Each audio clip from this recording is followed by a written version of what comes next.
રિક્ષા ચલાવી પોતાના પરિવારનું ગુજરાન ચલાવનાર મહેશ વસાવાની દીકરીએ આખા દેશમાં નામ રોશન કર્યું. ગુજરાતના રાજપીપળાની પ્રીતિ વસાવાએ ઓલ ઇન્ડિયા લેવલે ટ્રેમ્પોલાઇન જિમ્નેસ્ટિકમાં બ્રોન્ઝ મેડલ પ્રાપ્ત કર્યો છે અને નર્મદા જિલ્લા અને દેશમાં ગુજરાતનું નામ રોશન કર્યું.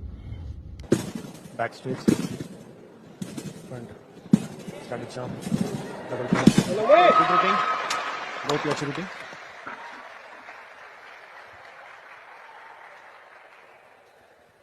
गुजरात की प्रीति देखिए, एक्सप्रेशंस का ही कमाल है ये. एक्सप्रेशन से बता सकते हैं आप कि इनको कितना मजा आया यहाँ पे.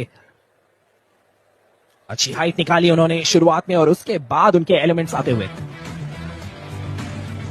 बहुत अच्छी height, switch back, front half,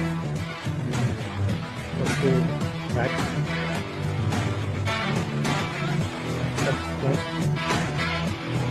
jump, बहुत अच्छा बैलेंस है. Back, front half, switch, back bend, jump, double front salto और अपने बहुत अच्छी रूटीन.